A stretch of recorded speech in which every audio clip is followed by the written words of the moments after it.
Movie, remake versus reboot. What's the difference? If you enjoy movie breakdowns like this, don't forget to like, subscribe, and let us know your thoughts in the comments. Roadhouse, which premieres on Amazon Prime on March 21st, will reintroduce audiences to Dalton, a bar bouncer with a philosophical bent, originally played by Patrick Swayze in the 1989 film of the same name. The 2024 version stars Jake Gyllenhaal. Fans of the cult classic argue it will be difficult for the production to capture the sleazy 80s charm of the original, and that a remake isn't needed. But is it a remake? Or is it a reboot? Or something else entirely? As Hollywood continues to lean heavily on established intellectual properties for its movies, though in the case of Roadhouse, intellectual might be a bit of a stretch, these industry terms have grown slightly confusing. Prequels, sequels, legacy sequels, reimaginings, and even rebootquels can be difficult to define. With more new incarnations of films and series like Frasier, Harry Potter, and Highlander hitting screens, here's a guide to how the lexicon of these do-overs shakes out. Remake versus reboot. Of the various terms for treading familiar cinematic ground, remake and reboot are probably the two most common, and honestly the most difficult to separate from one another. In broad terms, a remake is a film in which most of the same events, characters, and plot points from an earlier film are repurposed. In each iteration of A Star is Born, 1937, 1954, 1976, and 2018, a troubled entertainer, struggles to cope with the envy that accompanies the success of his partner. In 2005's King Kong, Peter Jackson devotes modern effects technology to tell largely the same story of a giant ape who suffers in captivity, just like what was seen in the 1933 original. If a remake is virtually identical to its predecessor, as in the case of 1998's Misbegotten Psycho, the appropriate phrase for it would be shot-for-shot remake. Remakes don't have to be slavishly devoted to their predecessors, and character names and settings don't always echo earlier incarnations. For example, in Brian De Palma's Scarface, from 1983, Al Pacino portrays a Cuban immigrant named Tony Montana, who conquers organized crime in Miami. In the 1932 version with Paul Mooney, the protagonist is Tony Camonte, an Italian immigrant who thrives in the Chicago underworld. A reboot, on the other hand, can maintain very little vestigial elements of the film that inspired it, taking only a bare minimum to proceed in a different direction. The most common example would be the comic book Reboot, which usually keeps only characters and settings culled from the original source material. The Amazing Spider-Man from 2012, starring Andrew Garfield, is not a remake of Sam Raimi's Spider-Man from 2002 with Tobey Maguire.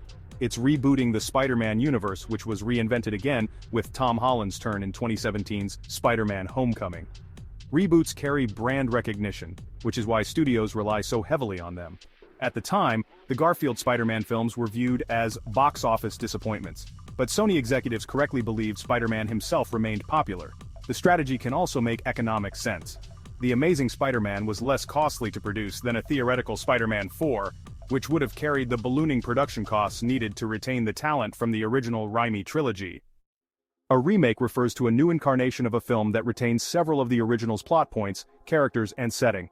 It essentially revisits the same story with updated production, casting, or direction.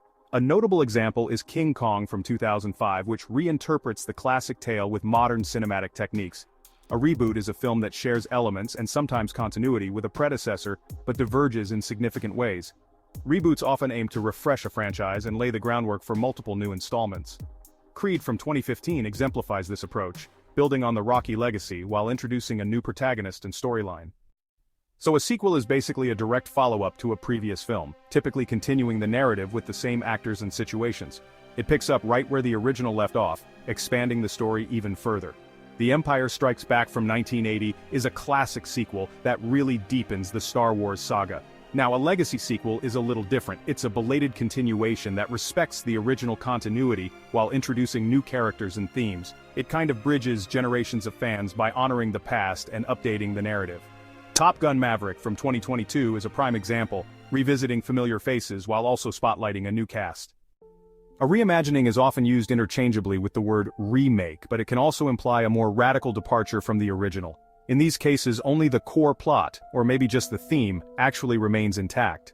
The Lion King from 2019, though visually distinct from its animated predecessor, reinterprets the same foundational story. A reboot can also differ from a remake in one additional crucial way.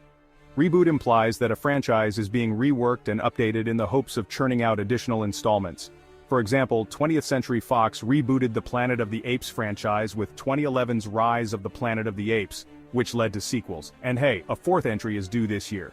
Another example, the heist comedy Ocean's 11 from 2001, is a remake of 1960's Ocean's 11, with George Clooney stepping in for Frank Sinatra as charming criminal Danny Ocean.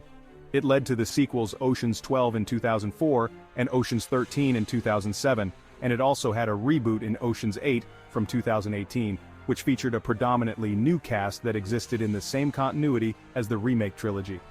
Debbie Ocean, played by Sandra Bullock, is actually Danny's sister. Sometimes a film can appear to be a remake but is actually just a new adaptation of source material. Greta Gerwig's adaptation of Little Women from 2019 was not a remake of earlier incarnations. All of them were based on the novel by Louisa May Alcott. Should anyone dare to offer up a new film version of The Godfather, they could argue they're merely adapting the Mario Puzo novel, not remaking the 1972 Francis Ford Coppola film. Good luck with that. Keep in mind these terms can be subjective. Generally speaking though, a remake is examining a story through a new lens and as though it were happening for the first time. A reboot looks to restart a property and may or may not observe the canon or the earlier film or films. Reboot versus sequel versus legacy sequel. As mentioned, a reboot can carve out a new path while still maintaining the continuity of the film or films it's channeling. In 2015's Creed, Michael B. Jordan plays Adonis Creed, the son of Apollo Creed, who was the original adversary of Rocky Balboa, played by Sylvester Stallone, in 1976's Rocky.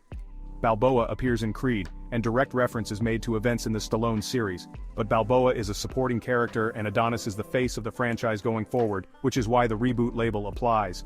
It's not Rocky 7.